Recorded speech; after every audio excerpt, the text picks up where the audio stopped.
Un hombre entró a un restaurante de lujo con ropa vieja, zapatos rotos y el cabello sin peinar. El maître lo miró de arriba a abajo, frunció el ceño y sin decir una sola palabra le señaló la puerta. El hombre no protestó, no dijo nada, solo sonrió y se fue. Pero lo que pasó 3 horas después dejó a todo el personal sin palabras y al dueño del restaurante con una lección que jamás olvidaría. Era un martes por la tarde en Madrid. El restaurante se llamaba La Perla Dorada, uno de esos lugares donde la carta no tiene precios, porque si tienes que preguntar cuánto cuesta, es que no puedes permitírtelo. Manteles de lino blanco, copas de cristal de Bohemia y camareros que llevaban guantes. El tipo de sitio donde la gente no solo va a comer, sino a ser vista. Ese día, entre todos los comensales elegantes, llegó él. Se llamaba Ernesto. Tenía 62 años, el pelo gris sin arreglar, una chaqueta marrón desgastada en los codos y unos pantalones que claramente habían visto mejores épocas. Llevaba consigo una bolsa de plástico, de esas del supermercado, y caminaba despacio, con la calma de alguien que no tiene prisa porque sabe exactamente a dónde va. Se acercó a la entrada. La anfitriona, una chica joven llamada Valeria, lo miró con una sonrisa que duró exactamente medio segundo antes de desaparecer. Antes de que Ernesto pudiera abrir la boca, apareció el maître, don Rodrigo, un hombre de unos 50 años, con bigote fino y una postura que sugería que él mismo se consideraba parte del mobiliario de lujo del local. Don Rodrigo lo escaneó de pies a cabeza, una vez, 2 veces. «Lo siento», dijo con esa frialdad educada que en realidad no es educada para nada. «Este establecimiento tiene un código de vestimenta. No podemos atenderle esta noche». Ernesto no parpadeó, no alzó la voz, no buscó pelea. Simplemente miró a don Rodrigo a los ojos durante un momento largo, muy largo, y luego asintió una vez, con la cabeza, como si acabara de recibir información que ya esperaba. Dio media vuelta y se fue. Valeria miró a don Rodrigo. Don Rodrigo se ajustó la solapa y volvió a su posición. Nadie más en el restaurante había notado nada. La vida siguió. Las copas de vino siguieron llenándose, los violines del cuarteto de fondo siguieron sonando, pero algo acababa de empezar. 3 horas después, a las 9 de la noche, una limusina negra se detuvo frente a la Perla Dorada. No era raro ver coches lujosos en esa calle, pero este era diferente. Tenía matrícula privada, y del asiento trasero salieron primero 2 asistentes con trajes oscuros, luego una mujer con un vestido de noche azul marino, y finalmente Ernesto. Pero no el Ernesto de antes. Este Ernesto llevaba un traje hecho a medida de color gris antracita, camisa blanca de seda, gemelos de oro y los zapatos más perfectamente lustrados que Valeria había visto en su vida. El pelo, antes revuelto, estaba ahora impecablemente peinado hacia atrás. La bolsa de plástico había desaparecido. En su lugar llevaba un reloj en la muñeca izquierda que Valeria, que había trabajado en joyería antes de ese empleo, reconoció al instante. Un Patek Philippe, de los que cuestan más que un apartamento. Don Rodrigo salió a recibirlos, porque así era su trabajo, con esa sonrisa entrenada de bienvenida. Y entonces lo vio. Tardó 3 segundos en reconocerlo.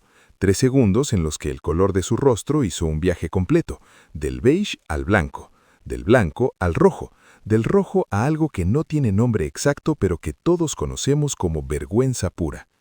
«Buenas noches», dijo Ernesto, con absoluta tranquilidad. «¿Tiene mesa para 6 personas?» Don Rodrigo abrió la boca, la cerró, la volvió a abrir. «Sí, por supuesto, señor. Con mucho gusto. Permítame».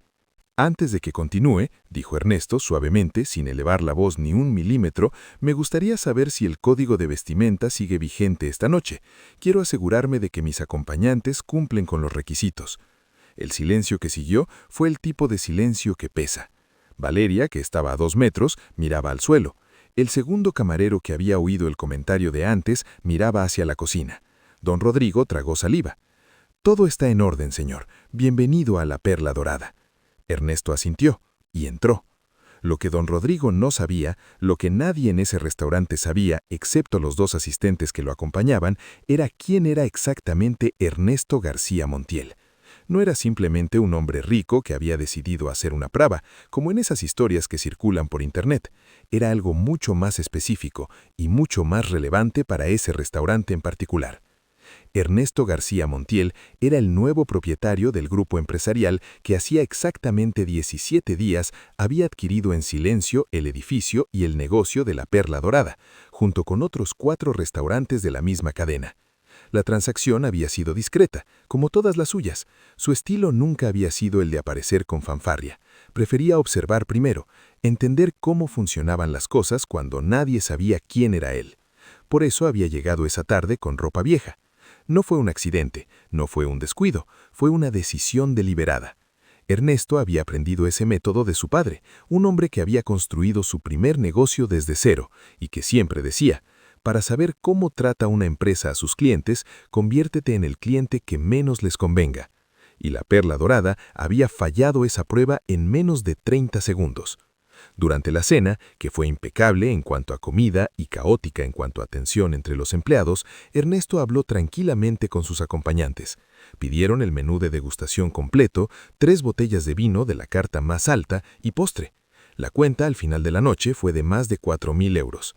Antes de marcharse, Ernesto pidió hablar con el gerente general del restaurante, no con don Rodrigo, con quien estaba por encima de él. Apareció un hombre llamado Marcos, de unos 40 años, que claramente ya había sido informado de lo sucedido esa tarde porque llegó con esa expresión de quien está caminando hacia algo inevitable y desagradable. Ernesto no lo humilló, no hizo un escándalo, no buscó pelea. Simplemente miró a don Rodrigo a los ojos durante un momento largo, muy largo, y luego asintió una vez, con la cabeza, como si acabara de recibir información que ya esperaba. Dio media vuelta y se fue. Valeria miró a don Rodrigo. Don Rodrigo se ajustó la solapa y volvió a su posición. Nadie más en el restaurante había notado nada. La vida siguió. Las copas de vino siguieron llenándose. Los violines del cuarteto de fondo siguieron sonando. Pero algo acababa de empezar. 3 horas después, a las 9 de la noche, una limusina negra se detuvo frente a la Perla Dorada. No era raro ver coches lujosos en esa calle, pero este era diferente. Tenía matrícula privada, y del asiento trasero salieron primero 2 asistentes con trajes oscuros, luego una mujer con un vestido de noche azul marino, y finalmente Ernesto. Pero no el Ernesto de antes. Este Ernesto llevaba un traje hecho a medida de color gris antracita, camisa blanca de seda, gemelos de oro y los zapatos más perfectamente lustrados que Valeria había visto en su vida. El pelo, antes revuelto, estaba ahora impecablemente peinado hacia atrás. La bolsa de plástico había desaparecido. En su lugar, llevaba un reloj en la muñeca izquierda que Valeria, que había trabajado en joyería antes de ese empleo, reconoció al instante. Un Patek Philippe, de los que cuestan más que un apartamento. Don Rodrigo salió a recibirlos, porque así era su trabajo, con esa sonrisa entrenada de bienvenida. Y entonces lo vio. Tardó 3 segundos en reconocerlo. 3 segundos en los que el color de su rostro hizo un viaje completo, del beige al blanco, del blanco al rojo, del rojo a algo que no tiene nombre exacto pero que todos conocemos como vergüenza pura. «Buenas noches», dijo Ernesto, con absoluta tranquilidad. «¿Tiene mesa para 6 personas?»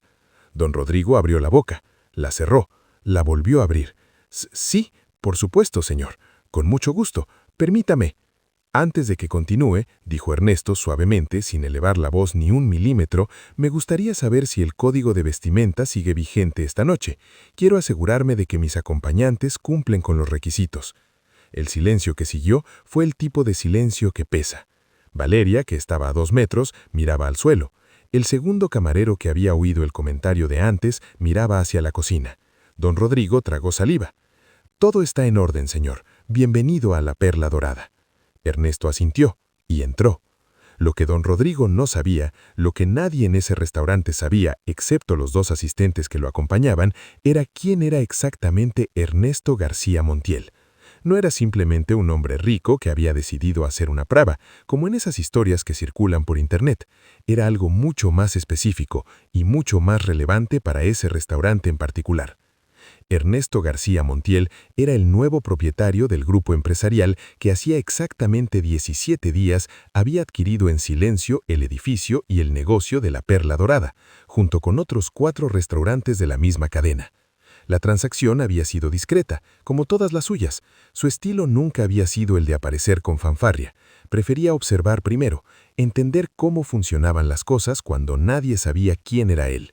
Por eso había llegado esa tarde con ropa vieja. No fue un accidente, no fue un descuido, fue una decisión deliberada. Ernesto había aprendido ese método de su padre, un hombre que había construido su primer negocio desde cero y que siempre decía: para saber cómo trata una empresa a sus clientes, conviértete en el cliente que menos les convenga. Y la perla dorada había fallado esa prueba en menos de 30 segundos. Durante la cena, que fue impecable en cuanto a comida y caótica en cuanto a tensión entre los empleados, Ernesto habló tranquilamente con sus acompañantes. Pidieron el menú de degustación completo, 3 botellas de vino de la carta más alta y postre. La cuenta al final de la noche fue de más de 4.000 euros. Antes de marcharse, Ernesto pidió hablar con el gerente general del restaurante, no con don Rodrigo, con quien estaba por encima de él. Apareció un hombre llamado Marcos, de unos 40 años, que claramente ya había sido informado de lo sucedido esa tarde porque llegó con esa expresión de quien está caminando hacia algo inevitable y desagradable. Ernesto no lo humilló, no hizo un escándalo,